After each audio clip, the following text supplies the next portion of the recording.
Hello నమస్తే. కాటమరాజు జయంతి సందర్భంగా మనమైతే ఆంధ్రప్రదేశ్లోకి రావడం జరిగింది. ప్రస్తుతం కాటమరాజు పరిపాలించినటువంటి ప్రాంతాలను పర్యవేక్షిస్తూ ఎర్రగడ్డపాడు దగ్గర జరిగినటువంటి యుద్ధ క్షేత్రాలను ఒక్కొక్కటిగా మనం సందర్శించడం జరుగుతుంది. ప్రస్తుతం పాలేటి గంగ దగ్గర జరిగినటువంటి అన్ని విశేషాలను తెలుసుకోవడానికి పాలేటి గంగ దగ్గరికి రావడం జరిగింది. ఇక్కడ మనం గమనిస్తే క్లియర్గా మనకు ఇక్కడ గంగా వాటర్ కానీ ఇక్కడ క్లియర్గా కనిపిస్తున్నాయి. అదేవిధంగా గంగమ్మ తల్లి జనరల్గా మనకు వాటర్లను లేకపోతే ఒక బండరాళ్ళ మీదనో అట్లా ఉంటుంది అన్నట్టు ఇక్కడ క్లియర్గా అయితే మనకు చూస్తే కూడా క్లియర్గా కనిపిస్తుంది. ఈ పక్కనే మనకు ఒక శాసనం కూడా కాటమరాజుకు సంబంధించినటువంటి ఒక శాసనాన్ని కూడా వాళ్ళు వేయడం జరిగింది. సో మరి ఆ శాసనంలో ఎలాంటి సమాచారం ఉంది, అసలు ఈ పాలేటి గంగకు ఉన్నటువంటి ప్రత్యేకత ఏంటి అనేది ఇక్కడ మనతో పాటు ఇవాళ గుల్లగడ్డు జాతరలో పూజారిగా ఉన్నటువంటి వెంకటనారాయణ గారు ఉన్నారు. అదేవిధంగా ఇవాళ తెలంగాణ రాష్ట్రం నుంచి ఉపాధ్యాయులుగా ఉన్నటువంటి లింగమల్లు యాదవ్ గారు, అదేవిధంగా భారత యాదవ్ సమితి రాష్ట్ర అధ్యక్షులుగా ఉన్నటువంటి దాసరి నాగేష్ యాదవ్ గారు, కడారు స్టాలిన్ యాదవ్ గారు, మిగతా టీచర్లు అందరూ కూడా మేమంతా కలిసి ఇక్కడికి రావడం జరిగింది. సో వాళ్ళు కూడా కాటమరాజు మీద అనేక రీసెర్చ్లు చేస్తూ కాటమరాజు చరిత్రని తెలుసుకోవడానికి చాలా ప్రయత్నాలు అయితే చేయడం జరుగుతుంది. సో మిగతా విషయాలను వాళ్ళని అడిగి తెలుసుకునే ప్రయత్నం చేద్దాం. అన్న నమస్తే. నమస్తే అండి. ముఖ్యంగా అంటే కాటమరాజు ఈ పాలేటి గంగ ప్రత్యేకత ఏంటి అంటే ఏం చెప్తారు? ఇప్పుడు మన తెలంగాణ రాష్ట్రంలో అక్కడ ప్రాంతాలలో ఉన్నటువంటి దేవాలయాలన్నింటిలో పూజారులుగా మేము కొనసాగుతున్నాము. మాది తెరచీరల బైకాని కులము. అంటే ఈ యాదవులకు పండుగలు నిర్వహించటము, ఈ కాటమరాజు చరిత్రని చెప్పేటువంటి కమ్యూనిటీ మాది. అయితే ఈ కాటమరాజు వృత్తంలో జరుగుతున్నటువంటి చరిత్ర అంతటి భాగంలో ప్రధానమైనటువంటి ప్రాంతము ఇక్కడ ఈ కనిగిరి ప్రాంతము. ఈ కనిగిరి ప్రాంతంలో దీనికి మరో ప్రత్యేకత కూడా చాలా గొప్పగా ఉంటుంది. ఎందుకంటే ఇది ఎర్రగడ్డపాటు యుద్ధంగా అన్నారు. ఈ ఎర్రగడ్డపాటు యుద్ధం ఎందుకన్నారంటే కాటమరాజుకు తన అన్నదమ్ములకు ఆములు దగ్గర వచ్చినటువంటి పంపకాలలో ఆ భాగంలో యుద్ధం జరిగినప్పుడు జరిగిన సంఘటనలు ఇక్కడే జరిగాయి కనుక ఇది ఎర్రబడిపోయి రక్తంతో తడిసిపోయిన నేలను ఎర్రగడ్డపాడుగా చెప్పుకోవడం జరుగుతుంది. అంతేకాకుండా మనకి ఇప్పుడు రెండోది కనిపించింది ఇక్కడ పాలేటి గంగ. ఈ గంగమ్మ కూడా ఇక్కడ పాలేటి గంగగా వెలిసినప్పుడు ఆయన ఆ గంగాదేవికి ప్రార్థన చేయకుండా ఈ నది దాటడానికి ప్రయత్నం చేస్తాడు కాటమరాజు. అప్పుడు ఆమె ఎంతో ఉధృతంగా ప్రవహించి ఆ నది దాటకుండా చేయటం వల్ల కొంత తెలుసుకొని ఆ గంగకు ప్రార్థన చేసి ఆమె గంగకు ప్రదక్షిణ చేసి ఆమెకు మొక్కులు మొక్కడం వల్ల ఈ ఏడు దాటినట్లుగా ఒక ఆనవాళ్ళు కూడా కనిపిస్తున్నాయి.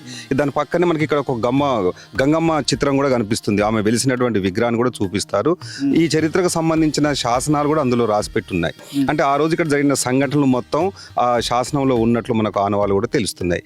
పక్కనే బీరునీడు కూడా ఈ కమ్యూనిటీలో అంటే ఈ గంగమ్మ కాటమరాజు తల్లి తన స్థానాలతో పాలు ఇచ్చి పెంచినటువంటి మహాదిగ కమ్యూనిటీకి సంబంధించినటువంటి వ్యక్తిని కూడా తన సొంత కొడుకులాగా చూసుకొని తన పాలిచ్చి పెంచినట్లు కూడా మనకు చరిత్రలో మనకు ఆ కథలో చెప్తాం మేము. అయితే అతను కూడా యుద్ధంలో కాటమరాజు యుద్ధం చేసేటప్పుడు అమ్మ నేను నన్ను కొడుకులాగా పెంచావు, పెద్ద కొడుకులాగా నేను కూడా ఈ యుద్ధంలో పాల్గొంటానని వచ్చి వీరమరణం పొందినట్లు. కాబట్టి ఈ బీరన్నీడు, ఈ కాటమరాజు, ఈ గంగమ్మ ఇదంతా యుద్ధ సంఘటనలు జరిగినటువంటివి. ఇక్కడ 7 నదులు కలుస్తాయి. మొత్తం 7 ఇక్కడ ముఖ్యంగా మనకు 3 కనిపిస్తున్నాయి. మొదటిది పాలేటి గంగ, అంటే స్వచ్ఛమైన నీటితో తెల్లటి పాల వలె ప్రవహిస్తుంది కనుక దీన్ని పాలేటి గంగకు ఒక పేరు పడిపోయింది. మరో పక్కన ఉన్నది మనకు రక్త కాలువ, అంటే ఇక్కడ మొత్తం ఈ యుద్ధంలో రక్తాలు పారేయాయి అనమాట. అంటే అక్కడ సైన్యం కావచ్చు, వ్యక్తులు కావచ్చు, అక్కడ మన ఆవులు కావచ్చు, ఇవన్నీ యుద్ధంలో చనిపోయినప్పుడు ఒక రక్తం వాగులుగా పోవటం వల్ల దీనికి రక్త వాగుగా కూడా ఇప్పటికీ అదే నామకరణం జరుగుతుంది. దాని పక్కనే మున్నేరు వాగు ఉంటుంది. మున్నేరు వాగు కూడా అక్కడ దాని పక్కనే పంచలింగాల దేవాలయం కూడా అక్కడ నిర్మించడం జరిగింది. కాటమరాజుకు సంబంధించిన చరిత్రే. ఈ 3 ఆనవాళ్ళు ఈ పరిధిలో ఇక్కడ కనిపించడం ముఖ్యంగా మనకు తెలుస్తుంది. ఇదంతా ఒక యుద్ధ సంఘటనకు జరిగినటువంటి చరిత్రకు సంబంధించింది. యాదవ వంశ వృక్షాలలో ప్రధాన ఘట్టంగా ఈ ప్రాంతంలో కాటమరాజు తన రాజరికం పరిపాలన సాగించాడని, యుద్ధం చేశాడని, స్వర్గీయులు అయ్యారని, వీరమరణం పొందాడని ఈ చరిత్ర ఇప్పటికీ ఆనవాళ్ళు కనిపిస్తున్నాయి.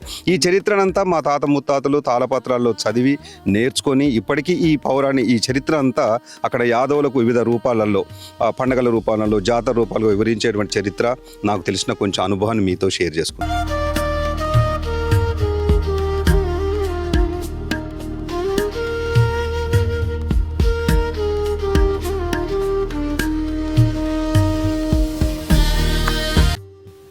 ఇక్కడ చరిత్ర సంస్కృతి పరిశోధనలో భాగంగా మేము ప్రకాశం జిల్లా కనిగిరి ప్రాంతానికి చెందినటువంటి ఎర్రగడ్డపాడు గ్రామానికి రావడం జరిగింది. ఇక్కడ మాకు తెలిసినటువంటి విషయం పాలేటి గంగమ్మ తల్లిని దర్శించుకోవడం జరిగింది. ఆ పక్కనే ఉన్నటువంటి ఆ శాసనాన్ని కూడా చూసి మాకు కొంత ఆశ్చర్యం కలిగినటువంటి సంఘటనలు కనిపించినాయి. ఇక్కడ ఈ ప్రాంత వాసులు చెప్తున్నటువంటి విషయం ఏంటంటే, ఇక్కడ కాటమరాజు వంశస్థులు పరిపాలించినటువంటి నేల. కాటమరాజు కూడా ఇక్కడ యుద్ధం చేసి వీరమరణం పొందినటువంటి ఆనవాళ్ళు కూడా కనిపిస్తున్నాయని చెప్పడం జరిగింది. మాకు ఎంతో సంతోషాన్ని ఇస్తుంది. ఈ చరిత్రని ఇలాగే ముందుకు తీసుకుపోయి భవిష్యత్ తరానికి కూడా అందిస్తామని కోరుకుంటున్నాం.